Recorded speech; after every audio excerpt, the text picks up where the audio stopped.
Welcome back to Tamil wealth action channel.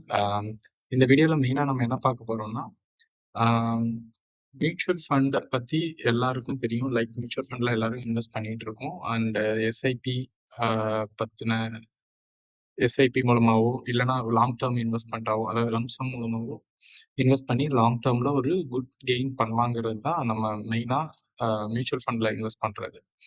அதில் என்னென்ன common mistakes, actually 4 common mistakes நம்ம பண்ணுறோம் மியூச்சுவல் ஃபண்டில்.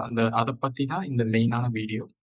ஃபர்ஸ்ட் மிஸ்டேக் வந்து என்னன்னா, ஸ்டார்டிங் லேட் அப்படின்னா என்னன்னா, நம்ம வந்து ஓகே, இன்னைக்கு நம்ம ரெகுலரா ஏர்ன் பண்ணிட்டு இருக்கோம். அந்த ஏர்ன் பண்ற அமௌண்ட்டை நம்ம இன்வெஸ்ட் பண்ணலாம்னு நினைப்போம். பட் ஆனா என்னன்னா, ஓகே இந்த மந்த் வந்து பண்ண வேணாம், நம்ம நெக்ஸ்ட் மந்த் இதை பண்ணிக்கலாம் அப்படிங்கிற ஸ்டார்ட் பண்ற லேட் பண்ண பண்ண என்ன ஆகும்னா, உங்களோட ரிட்டர்ன்ஸ் எல்லாமே பாதிக்கும். அந்த இன்வெஸ்ட்மெண்ட்டோட ரிட்டர்ன்ஸ் வந்து அந்த பவர் ஆஃப் கம்பவுண்டிங் அதெல்லாம் சொல்லுவாங்க. அது எல்லாமே உங்களுக்கு ரொம்ப ஹியூஜ் டிஃப்ரென்ஸ் இருக்கும். ஒவ்வொரு ஏஜ் நீங்க கூட கூட அதோட இம்பேக்ட் அதிகமா இருக்கும். அதை பத்தி நான் உங்களுக்கு ஒரு சின்ன இது ரெடி பண்ணியிருக்கேன். ஓகே, ஃபார் எக்ஸாம்பிள் 2 இன்வெஸ்டர்ஸ் இருக்காங்க, investor A and B. Okay, இந்த 5000 அமௌண்ட் வந்து 5000 பெர் மந்த் வந்து இன்வெஸ்ட் பண்ணிட்டு இருக்காங்க. இன்வெஸ்டர் ஏ இது யாருன்னா, ஸ்டார்டிங் ஏஜ் வந்து பாத்தீங்கன்னா, இன்வெஸ்டர் ஏவோட ஏஜ் வந்து பாத்தீங்கன்னா 25 இயர்ஸ், இன்வெஸ்டர் பியோட ஏஜ் வந்து பாத்தீங்கன்னா 35 இயர்ஸ் ஓல்டு. ஸோ 20 வருஷம் என்ன பண்றாரு, இன்வெஸ்டர் ஏ வந்து இன்வெஸ்ட் பண்றாரு. அண்ட் இன்வெஸ்டர் பி வந்து பாத்தீங்கன்னா 15 இயர்ஸ் வந்து இன்வெஸ்ட்மெண்ட் பண்றாங்க. And interest rate, common rate வந்து ஆனுவல் ரேட் தான் 12% ஆனுவல் கிடைக்குதுங்கிற மாதிரி ஒரு அசம்ஷன். இப்ப பாத்தீங்கன்னா, இன்வெஸ்டர் ஏ வந்து அவரோட 45 இயர்ல எவ்வளவு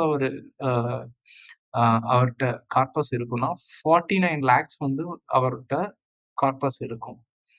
பட் இன்வெஸ்டர் பீட்ட வந்து பாத்தீங்கன்னா 24,60,000 தான் அவரால் வந்து சேர்த்து வச்சிருக்க முடியும் அவரோட 45th ஏஜ்ல நான் சொல்றேன்.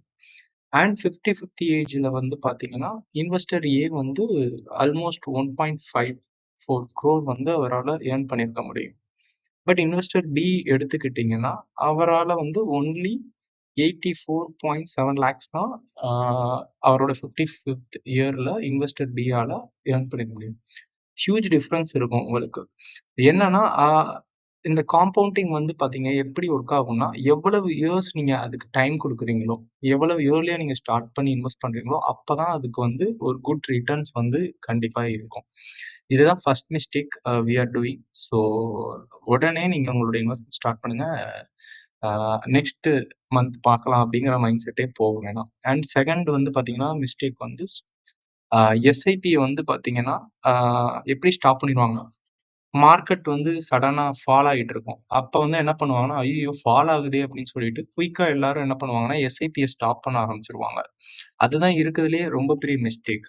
நம்ம ஒன்ஸ் இன்வெஸ்ட் பண்ண ஸ்டார்ட் பண்ணிட்டோம் எஸ்ஐபி மூலமானா, அதுக்கு ஒரு கண்டிப்பா ஒரு டிசிப்ளின் இருக்கணும். டிசிப்ளின் ஃபார் நீங்க கண்டிப்பா உங்களோட எஸ்ஐபிக்கு பே பண்ணிருக்கணும். ஒவ்வொரு மந்த்துமே ஆட்டோ பே பண்ணிருப்பீங்க. அந்த எஸ்ஐபியை ஸ்டாப் பண்ணாம மார்க்கெட் டவுன் ஆகிறப்பயுமே நீங்க வந்து ஸ்டாப் பண்ணாம இன்வெஸ்ட் பண்ணணும். அதுதான் வந்து பெரிய பிளஸ் பாயிண்ட். அப்பனாதான் உங்களுக்கு லாங் டேர்மா நீங்க எடுத்து பாத்தீங்கன்னா, அந்த டவுன் டைம்ல வாங்குறப்ப நமக்கு அது ஒரு ஆவரேஜ் ஆயிருக்கும். அந்த டைம்ல நீங்க கம்மியா வாங்க ஆரம்பிச்சு எப்படியும் மார்க்கெட் அடுத்து மேலதான் போக போகுது. ஸோ அதை வந்து கண்டிப்பா ஸ்டாப் பண்ணாதீங்க. மார்க்கெட் டவுன் ஆகுறப்ப பண்றது அது பண்ண தேவை கிடையாது ஃபார் லாங் டேர்முக்கு. அண்ட் இன்ஃபிளேஷன் அட்ஜஸ்ட்மெண்ட், இது என்னன்னா, நிறைய பேர் டைரக்டா எஸ்ஐபி பண்ணியிருப்பாங்க. பட் இன்ஃபிளேஷன்ஸ்க்கு ஏத்தாப்புல இன்னைக்கு நீங்க ஒரு 5,000 நீங்க ஒரு இன்வெஸ்ட்மெண்ட் பண்ண முடியுது. ஒரு 20 ஆர் 30,000 சேலரியில 5,000 இன்வெஸ்ட் பண்றீங்கன்னா, நெக்ஸ்ட் இயர் கண்டிப்பா உங்களோட ஸ்டெப் அப் பண்ணிருக்கணும் உங்களோட எஸ்ஐபி. ஏன்னா நெக்ஸ்ட் மந்த் கண்டிப்பா உங்களுக்கு வந்து ஒரு ரெகக்னிஷேஷன் கிடைச்சிருக்கலாம் உங்க ஆஃபீஸ்லயோ. அதுல உங்களுக்கு கண்டிப்பா உங்களோட சேலரியும் கண்டிப்பா இன்க்ரீஸ் ஆகும். அந்த சேலரி இன்க்ரீஸ் ஆகுறப்ப உங்களோட இன்கம் இன்க்ரீஸ் ஆகுறப்ப மஸ்ட் நீங்க எஸ்ஐபியோட அமௌண்ட்டையும் ஒரு பர்டிகுலர் பர்சன்டேஜ் ஒவ்வொரு இயருமே ஸ்டெப் அப் பண்ணணும். அது வந்து ரொம்ப முக்கியமான ஒண்ணு. அதோட ரிட்டர்ன்ஸே பாத்தீங்கன்னா ரொம்ப ஹை லெவல்ல டிஃபரன்ஸ் இருக்கும் நீங்க ஸ்டெப் அப் பண்றீங்கன்னா. ஓகே. அண்ட் ஃபைனல் ஒன் பார்த்தீங்கன்னா, நெறைய பேருக்கு என்னன்னா direct and verse regular SIP பத்தி தெரியறது கிடையாது. அண்ட் ஃபண்ட் கூட நம்ம ஃபண்ட் கூட தெரியறது கிடையாது. என்னன்னா, நான் அது உங்களுக்கு டீட்டெயிலா நான் உங்களுக்கு ஷோ பண்றேன். இப்ப என்னன்னா, நெறைய பேர் என்ன பண்ணுவாங்கன்னா, டைரக்ட் மியூச்சுவல் ஃபண்ட்னா என்ன?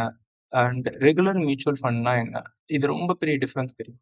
ஸோ டைரக்ட் மியூச்சுவல் ஃபண்ட்னா நீங்களே டைரக்ட்டா ஏஎம்சில போயி அந்த பிளான பர்ச்சேஸ் பண்ணிட்டு, அந்த ஃபண்ட பத்தி அனலைஸ் பண்ணி நீங்களே பர்ச்சேஸ் பண்றீங்க மியூச்சுவல் ஃபண்ட். அண்ட் அதிலேயே டைரக்ட்டா எஸ்ஐபி நீங்க ஸ்டார்ட் பண்றீங்க. அதுதான் வந்து பார்த்தீங்கன்னா, டைரக்ட் ஃபண்ட் சொல்றது.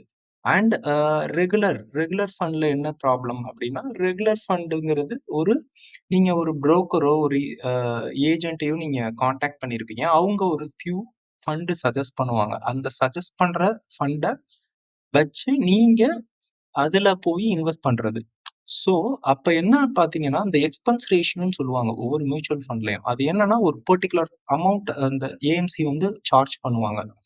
அதே இது நீங்க டைரக்ட் மியூச்சுவல் ஃபண்ட்ல பண்றீங்கன்னா, ஒரு பர்ட்டிகுலர் லெஸ் தென் 1 இருக்கிறது வந்து பெஸ்ட்ன்னு சொல்லலாம். நீங்க அது எப்பயுமே பார்த்துக்கணும். எக்ஸ்பென்ஸ் ரேஷியோ எவ்வளவு இருக்கு நீங்க இன்வெஸ்ட் பண்றதுக்கு முன்னாடிங்கிறது. பட் ரெகுலர் ஃபண்ட் கண்டிப்பா ஹையா இருக்கும். ஏன்னா அவங்களோட ஆ கமிஷன்ஸ், இந்த ஏஜென்ட் கமிஷன்ஸ், இன்டர்மீடியேட் பெர்சன்ஸ் இருக்காங்கல்ல, அவங்களோட கமிஷன்ஸும் அதுல ஆட் பண்ணிப்பாங்க. ஸோ, அதனால தான் உங்களுக்கு ரெகுலரோட மியூச்சுவல் ஃபண்டோட இது வந்து கொஞ்சம் கூட இருக்கும். உங்களுக்கு இந்த எக்ஸாம்பிள் நான் எடுத்துட்டு வந்திருக்கேன். இது என்னன்னா, நீங்க ஒரு எஸ்ஐபி அமௌண்ட் பண்றீங்க. ஒரு ஃபண்டுல ரூ. 10,000 பெர் மந்த் பண்ணிட்டு இருக்கீங்க. 20 வருஷம் பண்றீங்க. Annual rate of 12%. Okay. Regular SIP வந்து பார்த்தீங்கன்னா, 2% ஆஃப் எக்ஸ்பென்ஸ் ரேஷியோ அந்த ஃபண்ட் எடுக்குது. Regular fund and direct fund வந்து பார்த்தீங்கன்னா, 1% ஆஃப் எக்ஸ்பென்ஸ் ரேஷியோ எடுக்குது. அப்படின்னு பார்த்தீங்கன்னா, இன்வெஸ்ட்மென்ட் வேல்யூ வந்து என்னதான் இருந்தாலும் 20 இயர்ஸ் கழிச்சு பார்த்தீங்கன்னா, 24 லேக்ஸ் தான் இருக்கும். நீங்க 24 லேக்ஸ் இன்வெஸ்ட் பண்ணியிருப்பீங்க. பட் ரிட்டர்ன செக் பண்ணி பார்க்குறப்ப, ரெகுலர் மியூச்சுவல் ஃபண்டோட கார்பஸ் எவ்வளவு உங்களுக்கு ஆட் ஆயிருக்குன்னா, 98.3 லேக்ஸ் வந்து உங்கள்ட்ட அமௌண்ட் இருக்கும். நீங்க வந்து உங்களோட இதுல இருக்கும். உங்க அக்கவுண்ட்ல.